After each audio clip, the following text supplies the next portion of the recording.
E aqui comigo eu vou entrevistar, bater um papo na realidade, com o advogado o nome dele é difícil, gente, o Iverlando Neiva.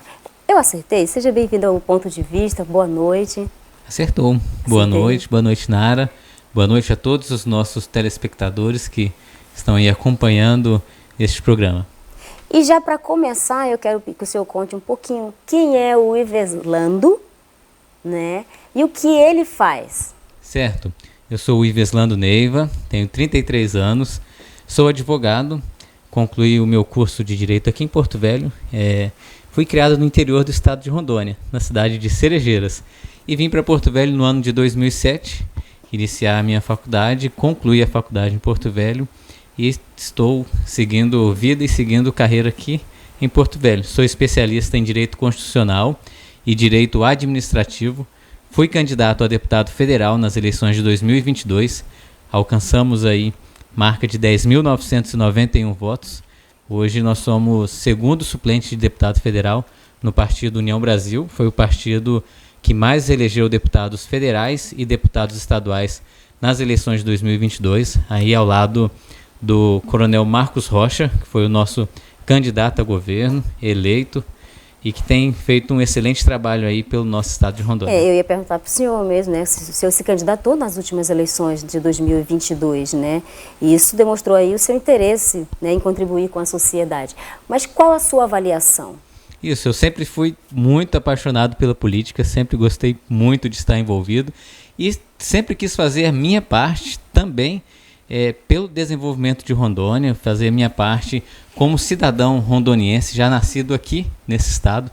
Nós temos ainda em Rondônia muitos políticos que vieram de fora, de outros estados, muitos deles realizando um belíssimo trabalho, um excelente trabalho, mas também nós rondonienses precisamos dar a nossa contribuição, precisamos exercer papéis políticos no nosso estado de Rondônia, porque somos daqui, nascemos aqui e podemos contribuir muito pelo nosso estado.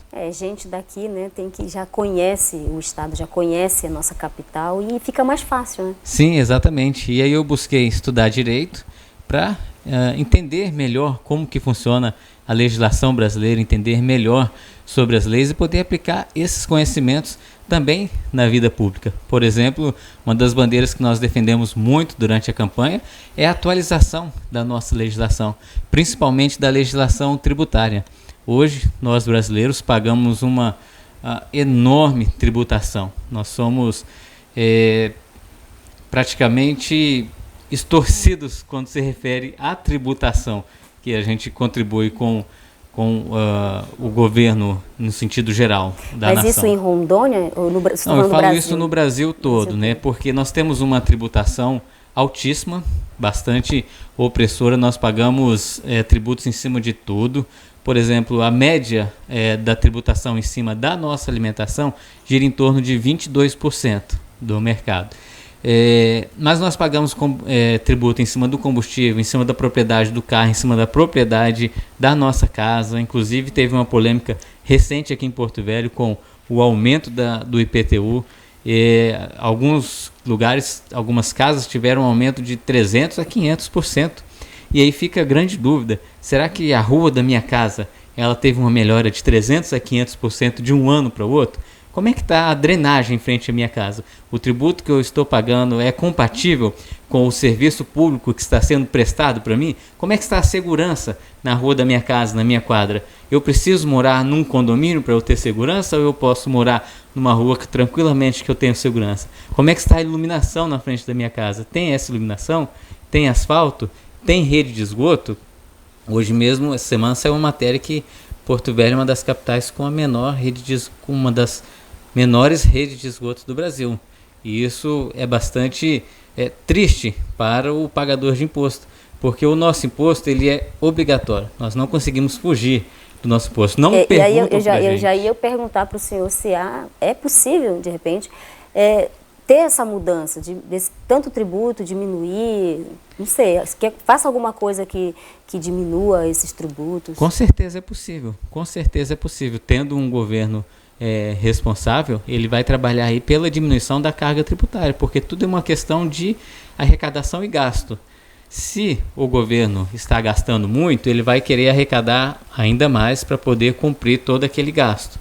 Só que no Brasil a gente não vê o serviço público sendo prestado na mesma medida que o tributo é pago. Quando a gente vai ao mercado, eu já contei isso outras vezes, hora de passar a nossa compra, por exemplo, o caixa do supermercado não nos pergunta: e aí, como é que está a rua da sua casa? Está sendo bem atendido lá? Ah, não está. Então eu vou diminuir aqui o tributo que você paga para a conservação da rua. Como é que está seus filhos? Estão estudando na escola pública ou você paga escola particular? Ah, está na escola particular. Então vamos diminuir aqui o tributo da educação, né? Como é que está a segurança do seu bairro? Mas não é feito dessa forma. Mas tem a fiscalização para isso? Ou não? Assim, existem os órgãos de controle, Ministério Público, Tribunal de Contas, os parlamentares, né? O Poder Legislativo é um órgão fiscal do Poder Executivo. Só que não basta só isso, porque muitas vezes aquele governo também tem uma maioria de parlamentares ao seu lado e aí consegue fazer muitas coisas que acaba muitas vezes agradando o povo também, né? A gente viu que quando o governo federal buscou aí aumentar a tributação em cima dos combustíveis, já houve um aumento em cima dos produtos também, porque, por exemplo, nós que moramos na região norte, tudo para chegar aqui precisa vir de transporte da região sul, da região sudeste. A nossa produção industrial ainda é bastante pequena. Só que, assim, em Rondônia nós estamos no momento bom, porque aqui o governador Marcos Rocha tem segurado essa questão dos tributos, tem sido bastante justo com o contribuinte, o que nos deixa bastante triste. ICMS também, né? Também, sobre os combustíveis. o que nos deixa triste é o governo federal, que a cada semana tem falado aí em aumentar os tributos. O governo federal tem essa vontade de arrecadar cada vez mais para poder implementar aquelas coisas que ele prometeu durante a campanha. Só que não existe almoço grátis. Sempre tem alguém pagando a conta. Sim. Não existe serviço público prestado gratuitamente. Todo serviço público é preciso ser pago por ele. E esse dinheiro é pago com a nossa contribuição. Por isso que nós, cidadãos, precisamos estar bastante atentos e participativos da política para que a gente cobre efetivamente que os nossos tributos sejam realmente aplicados para aquilo que precisa ser aplicado. E ainda falando sobre política, a gente já está falando sobre política, a gente vai conferir uma matéria sobre desarmamento. Armamentos. Aí eu vou chamar a matéria aqui e depois a gente volta a conversar. Roda a matéria aí. A deputada federal Júlia Zanata postou em suas redes sociais foto na qual aparece armada com uma metralhadora e vestindo uma camiseta com um desenho de uma mão com 4 dedos alvejada por 3 tiros. Além de imagens de armas e os dizeres "venha pegar", em alusão ao presidente Luiz Inácio Lula da Silva e à política desarmamentista do novo governo. Na postagem, ela ainda afirma que não pode baixar a guarda e diz que é preciso lutar para garantir o que já está na lei. A presidente do PT, Gleisi Hoffmann, respondeu em sua rede social. A petista disse que a postagem revela um comportamento nazista da deputada, de apologia à violência contra Lula. A deputada catarinense respondeu à postagem de Gleisi, abre aspas, "A senhora está chamando uma colega deputada de nazista? Vamos ver quem vai para o Conselho de Ética agora." Na noite de sábado, ela ainda postou vídeos visitando clubes de tiro em Santa Catarina, vestindo a mesma camiseta. Nas publicações, afirmou que os clubes são locais que recebem famílias e disse que segue firme contra a política desarmamentista. Tá aí, teve esse rebuliço, essa polêmica nas redes sociais, né, essa semana.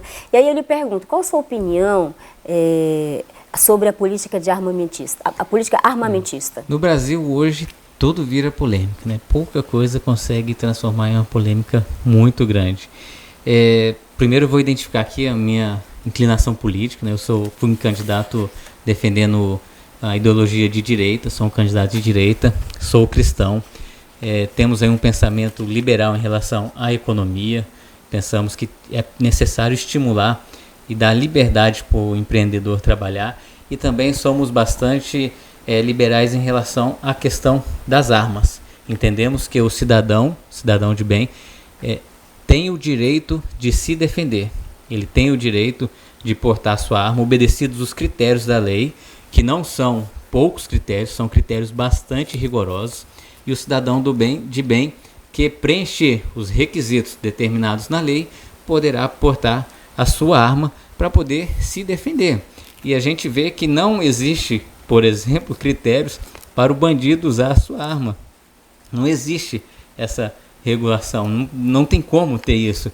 E se o cidadão de bem ficar desarmado, os cidadãos que têm outros interesses no uso da arma vão estar mais tranquilos em relação às abordagens que eles vão acabar cometendo em relação a nós, cidadãos.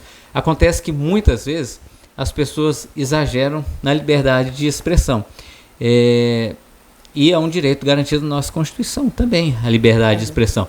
Não vi nada demais em a deputada aparecer com a sua arma. Ela com certeza tem esse direito, preenche os requisitos da lei. Senão estava não estaria, né, até exatamente, postando uma dentro foto de um clube de tiros. Então ela está no seu devido direito. Agora a expressão, a liberdade de expressão, que aí às vezes foge um pouquinho do normal. Só que durante o governo Bolsonaro nós vimos que vira e mexe tinha pessoas utilizando a cabeça do presidente como bola de futebol e fazendo assim várias encenações dramáticas em relação ao presidente Bolsonaro, inclusive tiros enquanto ele fazia motociatas, encenações de cenas assim, e a esquerda não achou nada ruim. E agora a moça ali aparecendo com a camiseta insinuando, né, tiros na mão do presidente Lula, o pessoal já cai em cima, mas é muito mimimi em cima de pouca coisa. Polêmica, Sim. né? A gente ainda vai continuar falando ainda sobre a questão da política. Vamos falar do programa Mais Médico, né? Que aí 15 vagas ofertadas aí. A gente vai passar uma matéria agora e a gente vai comentar também. Roda o VT. Com a promessa de ampliar o número de médicos, o governo federal anunciou a retomada do programa Mais Médicos para o Brasil, com a abertura de 15 mil novas vagas. Desse total, 5 mil vagas serão abertas por meio do edital já neste mês de março. E as outras 10 mil vagas serão oferecidas em um formato que prevê contrapartida dos municípios. Podem participar do Mais Médicos os profissionais brasileiros e intercambistas. Brasileiros formados no exterior ou estrangeiros. Médicos brasileiros formados no Brasil terão preferência na seleção. A participação é de 4 anos, prorrogáveis por mais 4. Sobre a nacionalidade dos participantes do programa, ponto que gerou grande polêmica no passado por causa da participação de médicos cubanos, o presidente Lula afirmou que o que importa não é saber a nacionalidade do médico, e sim a do paciente. Nós queremos que todos os médicos que se inscrevam sejam brasileiros. Esse é o esforço comum da nossa ministra, esse é o esforço comum do edital, de garantir que os médicos que se inscrevam sejam médicos brasileiros formados adequadamente. Se não tiver condições, a gente vai querer médicos brasileiros formados no estrangeiro, ou médicos estrangeiros que trabalham aqui. Se não tiver, nós vamos fazer chamamento para que médico estrangeiro ocupe essa tarefa, porque o que importa para nós não é apenas saber a nacionalidade do médico, é saber a nacionalidade do paciente, que é um brasileiro que precisa de saúde. O programa foi criado em 2013 pelo governo Dilma Rousseff. O Mais Médicos chegou a ter 18 mil vagas pelo Brasil no auge do programa. Em 2019, o presidente Jair Bolsonaro o substituiu pelo Médicos pelo Brasil. Tá aí, mais 15 mil novas vagas só nessa primeira etapa, né, Wetterland? E aí eu lhe pergunto, o senhor concorda com esse retorno do programa Mais Médico? Sim, esse é um programa muito interessante, é um programa importante, mas o que eles estão fazendo nesse atual momento é uma reformulação do nome, porque quando o Bolsonaro entrou, ele também alterou o nome, né? Mudou para Médicos pelo Brasil. E agora outro governo assumiu a presidência da República e também alterou o nome, trazendo para mais médicos novamente, remetendo àquela ideia de que os mais médicos, certo, eram aqueles de 2013, quando foi criado pela Dilma Rousseff. Só que esse programa está totalmente reformulado e ele é diferente daquele que teve em 2013, porque aquele de 2013, a intenção real ali do governo federal era financiar a ditadura de Cuba, porque os médicos de Cuba que vinham trabalhar no Brasil, eles recebiam de 20% a 30% apenas do salário. O restante do salário pertencia ao governo cubano. Então isso aí foi uma ajuda que o governo brasileiro quis dar para os cubanos. Hoje esse programa, reformulado, sofreu muitas críticas mesmo, todo o Brasil. E agora o governo federal alterou o nome dele para Mais Médicos novamente. Só que é um programa importantíssimo, é sempre bom ter um médico por perto para poder atender a nossa população. Esses 15 mil o Brasil precisa, né? Tem até as comunidades, né? Os lugares mais afastados do Brasil. O Brasil é um país muito grande, né? E que precisa de médico, né? Então a volta do programa, eu entendo que a volta do nome, como voltou Bolsa Família, é a volta do nome, né? Que era antigo, do Mais Médico, e importante. Mais de 15 mil médicos só nessa primeira etapa, e acredito que venha mais, né? Exatamente. Mas assim, não existe nenhuma mágica também, né? Não é criar um programa com 15 mil vagas para médico que de repente vão surgir 15 mil novos médicos no Brasil. Os médicos estão por aí, estão trabalhando. O que o governo federal irá fazer vai ser uma espécie de incentivo para os médicos poderem ir para regiões mais distantes, onde há falta de profissionais. E atendendo nossos médicos, os nossos profissionais aqui do país, né? Exatamente. Que é o mais importante, não vindo só os de fora, né? Os outros médicos que vêm de fora. Sim, com certeza. Né? E um dos assuntos, vamos mudar de assunto, né? Ainda sobre política, né? Um dos assuntos mais comentados aí nas redes sociais, na televisão, no rádio, com relação às joias, né, envolvendo aí o ex-presidente Bolsonaro. A gente vai conferir uma matéria, tem uma matéria no Ponto, né, meu diretor? Roda aí a reportagem aí, a gente vai comentar também sobre isso, porque a gente não pode ficar de fora também. Após ter gerado muitas polêmicas as joias dadas pelo governo da Arábia Saudita, o Ministério Público de Contas sugeriu que a Presidência da República possa decidir qual órgão guardará os objetos. As joias foram listadas no acervo pessoal do ex-chefe de Estado, que nega qualquer tipo de irregularidade. Um primeiro estojo contendo brincos e colar segue retido na Receita Federal após ter sido barrado na chegada ao Brasil. Em ofício ao ministro Augusto Nardes, relator do caso no TCU, o subprocurador-geral do Ministério Público de Contas, Lucas Rocha Furtado, pede que possa ser conferida uma flexibilidade à Secretaria-Geral da Presidência para decidir o local mais apto a velar pelos itens. Furtado sugere, por exemplo, que as joias possam ficar guardadas em uma agência da Caixa Econômica Federal, com departamento especializado em penhor. Por outro lado, a ex-presidente Dilma Rousseff incorporou ao acervo pessoal 144 bens recebidos em cerimônias no exterior e no Brasil durante o mandato dela entre 2011 e 2016. Em 2016, um acórdão do tribunal determinou a localização desses 144 bens recebidos. Em resposta ao TCU, a administração da Presidência da República afirmou em 2019 que os objetos tinham sido localizados, faltando apenas 6 itens. Em 2020, novamente, a unidade técnica reafirmou que restavam localizar 6 bens recebidos pela ex-presidente, cujo valor correspondia a R$ 4.873. Os itens não localizados relacionados à ex-presidente Dilma Rousseff constam no relatório final da comissão especial que tratou do assunto na época. Tá aí, o assunto mais comentado do momento, não se fala em outra coisa. E nós também, a gente está antenado do que está acontecendo no Brasil e no mundo.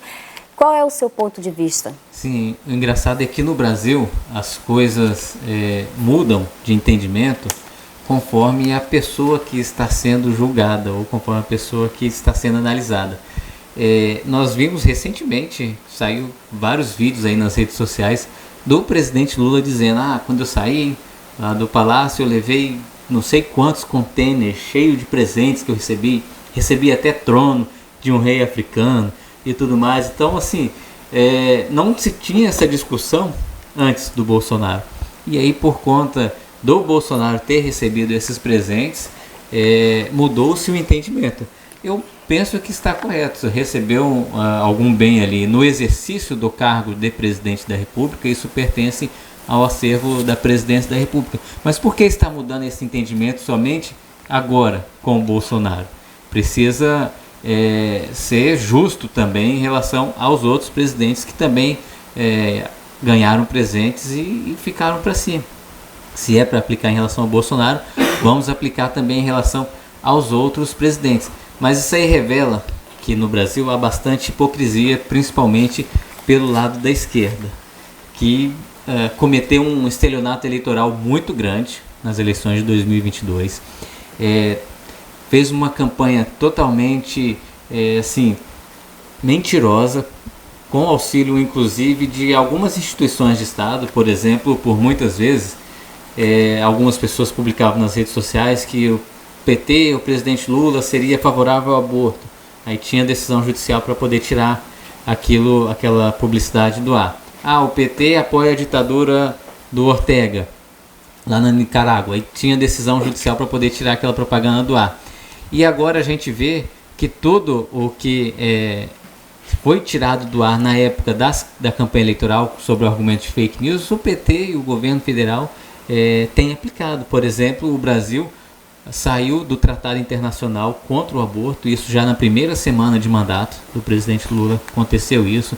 O Brasil apoia a ditadura do Ortega na Nicarágua e muitas outras coisas que a gente vê, por exemplo, o aumento aí da tributação que tem acontecido, a manutenção do orçamento secreto e outras coisas que o PT disse que não faria e que, na verdade, ele acabou enganando a população. E a gente vai falar agora de economia no estado de Rondônia. Então, vamos falar agora só do estado de Rondônia, da nossa economia. O que o senhor tem a dizer da economia do estado? Nós temos acompanhado nesses últimos anos o desenvolvimento do estado de Rondônia. Temos acompanhado aí o crescimento da economia também. Desde o período que o governador Marcos Rocha assumiu o mandato, ele vem trabalhando bastante pelo crescimento de Rondônia e nós estamos vendo isso com o aumento da arrecadação. Aumentando a atividade econômica, o estado também aumenta a arrecadação. Hoje o orçamento público no estado de Rondônia está em torno de 12 bilhões de reais.